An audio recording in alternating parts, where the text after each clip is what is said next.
ஒட்டுமொத்த நாடு முழுவதும் மிகவும் எதிர்பார்க்கப்பட்ட தேர்தல் நன்கொடை பத்திரங்கள் எந்தெந்த அரசியல் கட்சிகளுக்கு எந்தெந்த நிறுவனங்கள் 2016ஆம் ஆண்டிலிருந்து 2022ஆம் ஆண்டு வரை நன்கொடை பத்திரங்களாக வழங்கி இருக்கின்றன.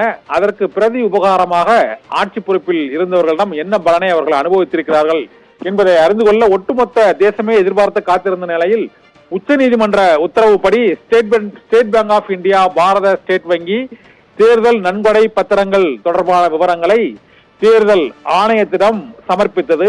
தேர்தல் ஆணையம் அதனை நாளைக்குள் இணையதளத்தில் பதிவேற்றம் செய்யும் என அறிவித்திருந்தது. அவ்வாறு பதிவேற்றம் செய்யும் என அறிவிக்கப்பட்ட சூழ்நிலையில் இன்றே தேர்தல் ஆணையம் அந்த விவரங்களை வெளியிட்டிருக்கிறது.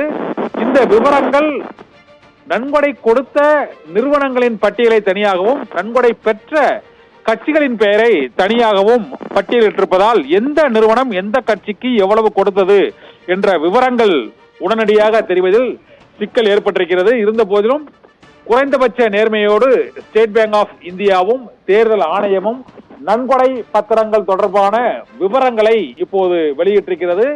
சுமார் 16,437 கோடி ரூபாய் அளவுக்கு நன்கொடை அளிக்கப்பட்ட சூழ்நிலையில் இதில் 7 தேசிய கட்சிகள் மற்றும் 24 மாநில கட்சிகளுக்கு இந்த நன்கொடை அளிக்கப்பட்டதாக தகவல்கள் வெளியாயின. இந்த தேர்தல் பத்திரம் வழியாக வழங்கப்பட்ட அந்த நிறுவனங்களின் பட்டியல்படி வேதாந்தா நிறுவனம் மற்றும் பஜாஜ் நிறுவனம், பாரதி ஏர்டெல் நிறுவனம், முத்தூட் நிறுவனம் உள்ளிட்ட நாட்டின் முன்னணி நிறுவனங்கள் அனைத்துமே தற்போது இந்த நன்கொடை பட்டியலில் இடம்பெற்றிருக்கின்றன. அக்ரோபோலிஸ் மெயின்டெனன்ஸ் சர்வீஸ் மற்றும் அரிஹந்த் என்டர்பிரைசஸ், எஸ்எல் சுரங்க கம்பெனி மற்றும் ABC India limited, Bharti Airtel மற்றும் பெகாசஸ் ப்ராப்பர்ட்டிஸ், பினோலெக்ஸ் உள்ளிட்ட முக்கிய நிறுவனங்கள் பல கோடி ரூபாய் தேர்தல் நன்கொடையாக அரசியல் கட்சிக்கு வழங்கி இருக்கின்றன என்ற விவரம் இப்போது வெளியாகி இருக்கிறது. இந்த நன்கொடை பட்டியல் வழங்கிய நிறுவனங்களின் பட்டியல் கிட்டத்தட்ட அது ஒரு 10 பக்கமும், நன்கொடை பெற்ற கட்சிகளின் பட்டியல் எந்தெந்த நிறுவனத்திடமிருந்து எவ்வளவு வாங்கியது என்பது குறித்த பட்டியலும் விரிவாக வெளியாகி இருக்கிறது.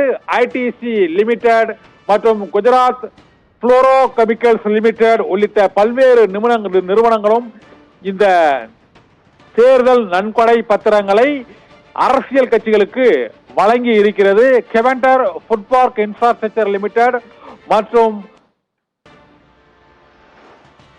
வேதாந்தா நிறுவனம், ஸ்டெர்லைட் நிறுவனத்தின் உரிமையாளரான வேதாந்தா நிறுவனம் மற்றும் அக்ரோபோலிஸ் மெயின்டெனன்ஸ் நிறுவனம், அரிஹந்த் என்டர்பிரைசஸ், எஸ்எல் சுரங்க கம்பெனி மற்றும் பஜாஜ் ஆட்டோ நிறுவனம், பெகாசஸ் ப்ராப்பர்ட்டிஸ் நிறுவனம், பினோலெக்ஸ் நிறுவனம் உள்ளிட்ட 100க்கும் மேற்பட்ட நிறுவனங்கள் அரசியல் கட்சிகளுக்கு தேர்தல் நன்கொடை பத்திரங்களாக பல கோடி ரூபாய் கொடுத்திருக்கின்றன. ஒவ்வொரு முறையும் 1 கோடி ரூபாய் பத்திரங்களை வாங்கி பணமாக இந்த முன்னணி நிறுவனங்கள் பரிமாற்றம் செய்யப்பட்டிருப்பது கண்டுபிடிக்கப்பட்டிருக்கிறது.